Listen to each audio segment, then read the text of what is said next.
kasarnya kita itu butuh 5 kali lipat apa yang sekarang sedang kita upayakan supaya kita bisa selamat kayak gitu.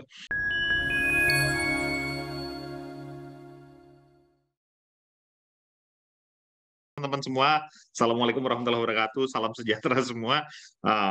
Hari ini sore ini saya mau mau ngasih tahu sebuah buku yang tadi Fajar udah kasih tahu judulnya, Developing Sustainability in Organizations, a Values-Based Approach ya, Marco Tavanti tahun ini juga gitu.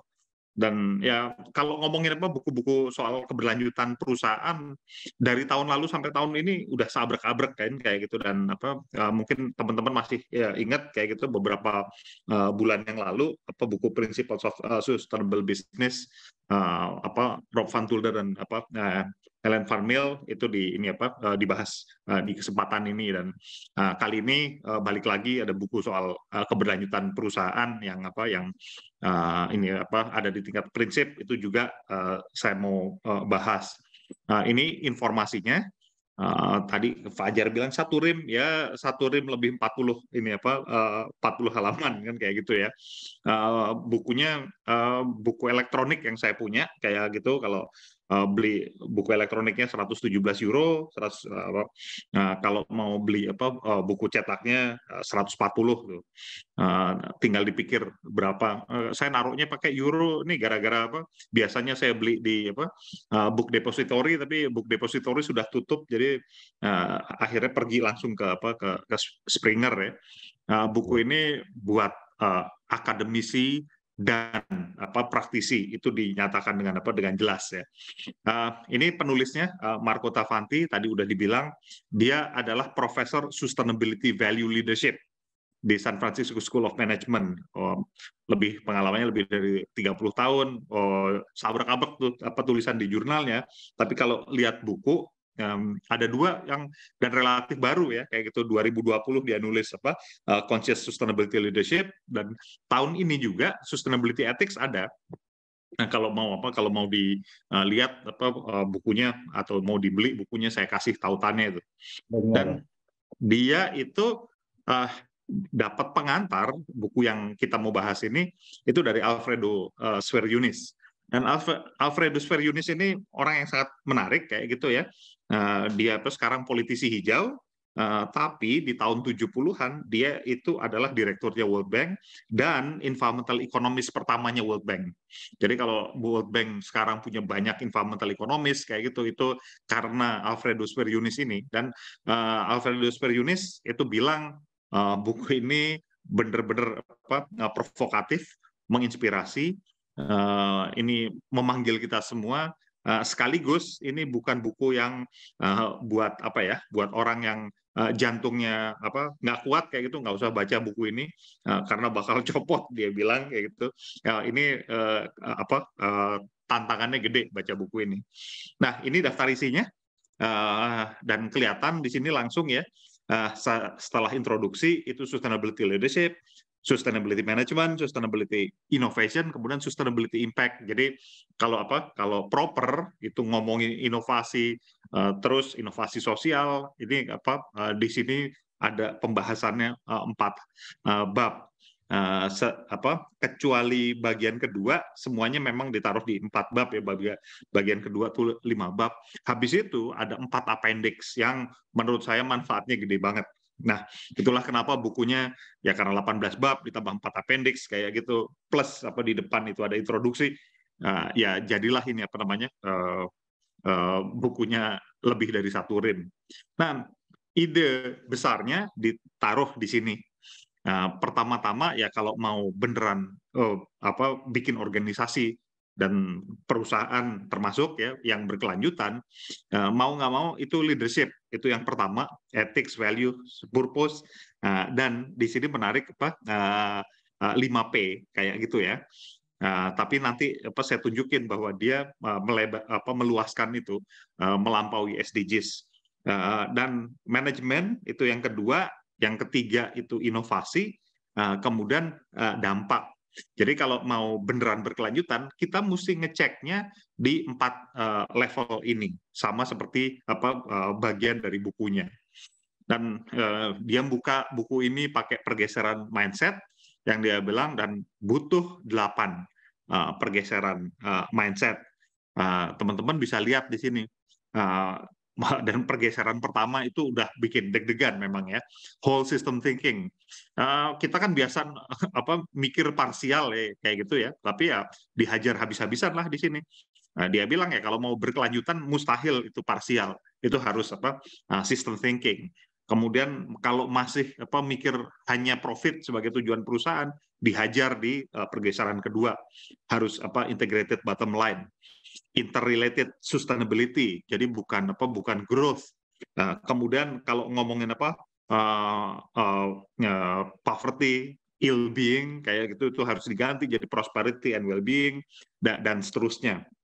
Nah, yang namanya whole system thinking sendiri di sini dikasih tahu bahwa ingat, setiap organisasi itu isinya orang. Jadi kalau mau benar-benar berkelanjutan, maka kita harus menyasar pertama-tama itu adalah nilai-nilai dan kesadaran individu. Habis itu baru organisasinya bisa berubah, institusi berubah, ekonomi secara umum berubah, sosial yang lebih luas itu akan berubah, equity dan people itu bisa bisa tercapai, dan kemudian baru environment di level sampai level planet ya itu bisa berubah. Itu juga karena Karena sangat penting itu yang namanya kepemimpinan, maka ada core principles-nya di situ. Ini penting banget dipahami kalau menurut Tavanti ya. Stewardship principles kayak gitu. Kita itu kan disuruh jadi khalifah di muka bumi kayak gitu ya. Dan khalifah itu terjemahannya bukan bukan bos kayak gitu, bukan bohir, tapi sebetulnya steward, yaitu mereka yang pasrahi oleh Tuhan kalau mau memahami begitu, untuk jadi pemelihara, bukan mentang-mentang bukan bukan interpretasi yang berpusat pada manusia. Sebetulnya itu yang namanya jadi khalifah di muka bumi itu. Penting memahami interdependensi, kemudian equity principles, participation, precaution, kemudian yang prinsipal yang terakhir itu adalah soal resiliensi.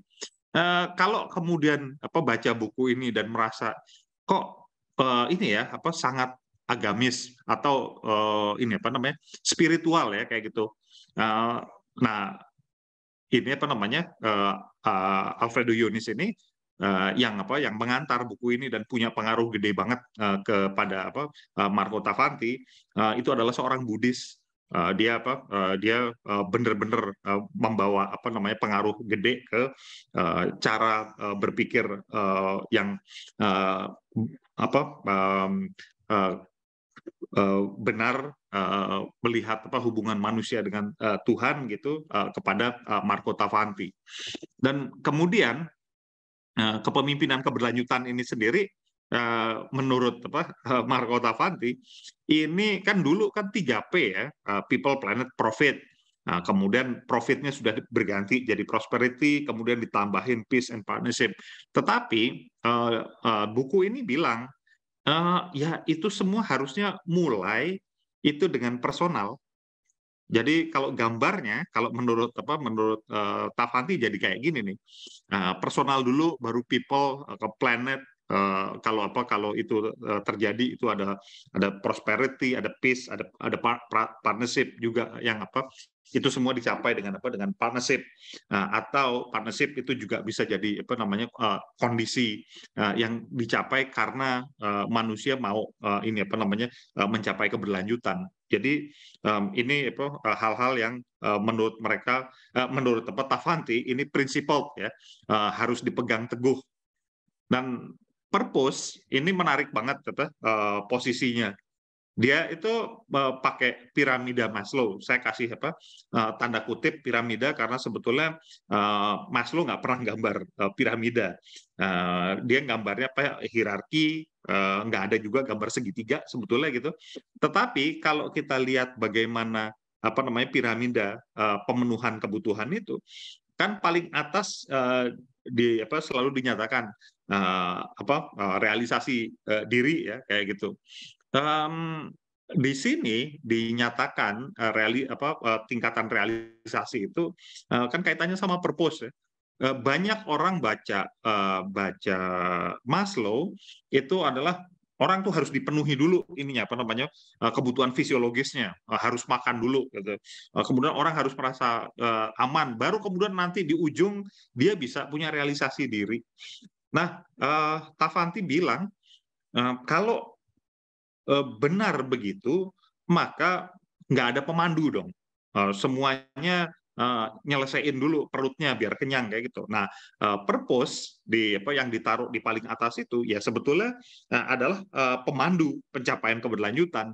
Jadi orang itu harusnya punya purpose dulu kayak gitu tanpa harus memenuhi semua kebutuhannya itu dari bawah kayak gitu ya, dari bawah terpenuhi dulu, yang kedua terpenuhi dulu, ketiga enggak, karena orang itu butuh purpose, maka yang namanya realisasi itu penting sekali untuk untuk selalu ada dari awal, dan itu jadi pemandu kita mencapai keberlanjutan.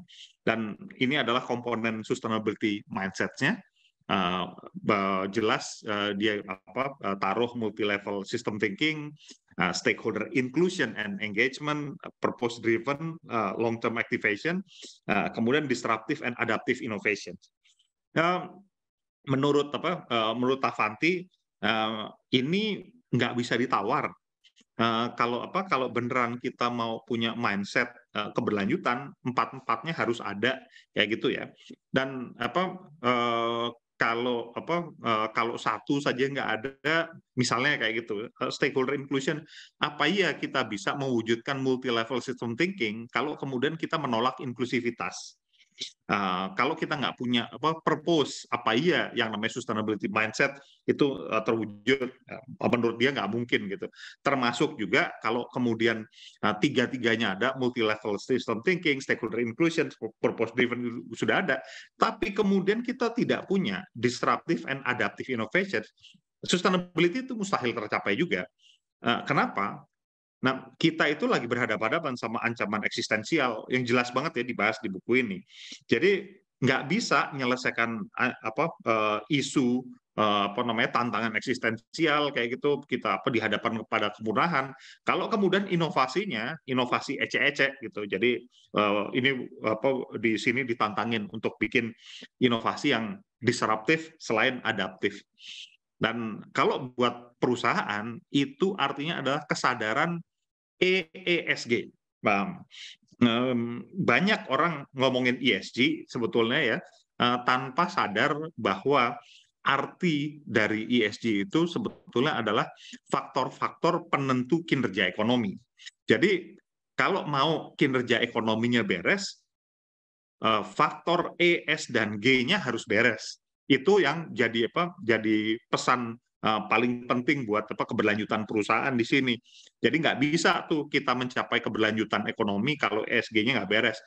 Di sini dijelaskan kalau ada perusahaan punya kinerja ekonomi kayaknya kinclong, padahal ESG-nya nggak beres, maka dia bilang itu semu dan itu cuma berjangka pendek. Dan saya suka banget ketika Tafanti naruh spektrum perusahaan berkelanjutan. Biasanya ketika kita ngomong soal corporate sustainability di buku-buku yang lain gitu ya, yang dibayangkan itu adalah perusahaan gede punya inisiatif keberlanjutan yang saat ya, gitu. Kemudian sumber dayanya juga gede dan dinyatakan sebagai perusahaan yang responsible atau bertanggung jawab atau socially responsible, bertanggung jawab sosial. Nah, buku ini bilangnya tegas. Enggak cuma perusahaan komersial yang bertanggung jawab, tapi juga perusahaan sosial, bahkan LSM yang punya penciptaan pendapatan atau income generating activities, sehingga dia jadi mandiri gitu secara ekonomi. Itu penting banget dan ditaruh juga di bagian bawah kalau teman-teman lihat ya. Yang namanya bentuk badan hukumnya itu macam-macam, mau benefit corporation bisa, yang dapat sertifikasi B Corp, kemudian low profit limited liability companies itu juga bisa kayak gitu, dan sumber pendanaannya juga macam-macam, mulai sampai SRE investing, ESG investing itu juga masuk ya. Kemudian menjelang akhir nih, bicara soal design thinking. Kalau inovasi keberlanjutan itu beneran mau tadi disruptif, adaptif, mustahil kalau bikinnya itu nggak pakai design thinking kayak gitu. Itu yang dibilang. Mungkin saya sendiri sih akan bilang bahwa adalah macam-macam gitu, tetapi memang design thinking itu kuat sekali, dan di sini misalnya dijelaskan kekuatannya IDEO di dalam bikin inovasi keberlanjutan. Gambarnya teman-teman bisa lihat di sini, secara gede ada discover, define, develop, deliver, tapi lebih kecil lagi kayak gitu ya.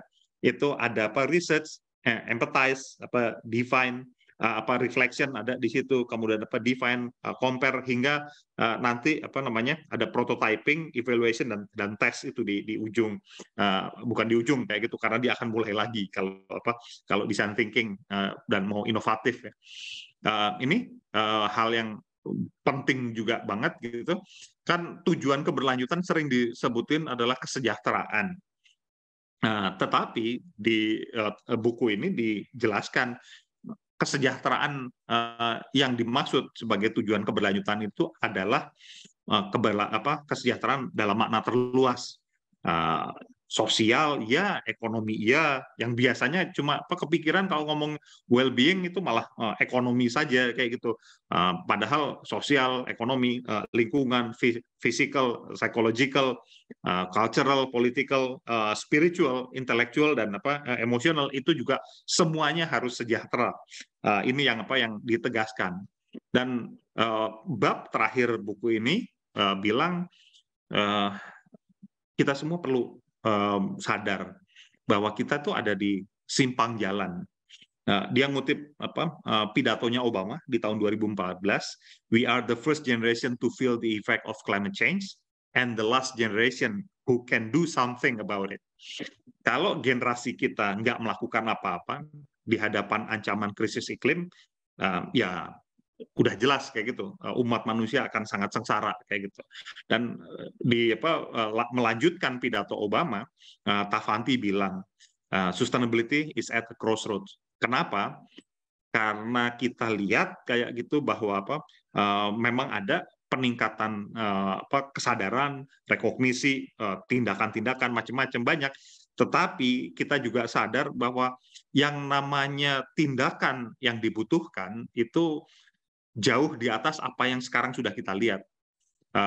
Saya beberapa minggu yang lalu menyelesaikan baca bukunya Simon Sharp. Kasarnya kita itu butuh 5 kali lipat apa yang sekarang sedang kita upayakan supaya kita bisa selamat kayak gitu. Jadi nggak main-main gitu tugasnya. 5 kali lipat dari apa yang sekarang sedang kita lakukan kalau kita beneran mau selamat. Apa yang saya kesan saya atas buku ini? Yang pertama jelas kayak gitu, buku ini sangat meyakinkan. Kenapa gitu? Karena argumentasi dia soal kalau perusahaan mau organisasi, terutama perusahaan mau berkelanjutan, maka komponennya itu kepemimpinan, manajemen, inovasi, dampak itu harus benar-benar ditegakkan. Itu yang itu benar-benar kena di kepala dan di hati saya. Dan menegakkan 4 komponen itu membutuhkan kesesuaian nilai-nilai mulai dari personal hingga planetari gitu. Jadi tidak mulai dari organisasi, tapi sebetulnya mulai dari setiap individu yang ada di dalam organisasi atau di dalam perusahaan. Pentingnya penekanan Tafanti itu atas pentingnya nilai-nilai personal ini, saya kira nggak bisa disangkal ya. Dan kemudian ini bikin buku yang menurut saya bakal dikenang di tahun-tahun mendatang sampai kapanpun, saya kira sebagai buku yang pertama kali bilang bahwa SDGs menetapkan 5P kayak gitu, merevisi triple bottom line yang 3P, tapi Tafanti adalah orang pertama yang merumuskan 6P dengan sangat meyakinkan. Kemudian kalau lihat setiap bab buku ini kan buku yang mainnya di level prinsip. Tetapi setiap bab itu habis ngomong prinsip, dia langsung kasih contoh inisiatif, kasih contoh standar, kerangka, organisasi mana yang sudah menjalankan, dan individu mana yang jadi pemimpin lah di dalam di dalam prinsip tersebut. Jadi ini benar-benar buku bagus buat akademisi, buku bagus buat praktisi. Dan kemudian saya suka banget karena buku ini menyatakan yang namanya keberlanjutan perusahaan itu juga mencakup perusahaan sosial dan LSM yang punya aktivitas penciptaan pendapatan atau income generating activities. Itu bagian dari ekosistem perusahaan berkelanjutan, bukan cuma perusahaan-perusahaan komersial gede yang bertanggung jawab sosial kayak gitu ya.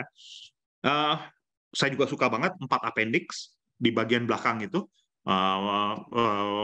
benar-benar bisa inisiatif bisa kita lihat, organisasi mana yang memimpin keberlanjutan itu bisa kita lihat, kemudian glosari kayak gitu yang benar-benar bikin kita nggak nyasar kalau memahami istilah.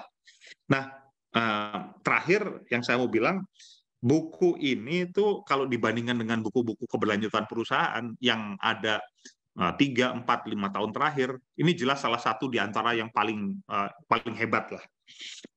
Kalau bisa dibilang ada yang lebih hebat lagi nggak? Mungkin ya dia masih kalah dibandingkan dengan bukunya Van Tulder dan Van Mill. Tetapi jelas ini buku yang highly recommended. Makasih.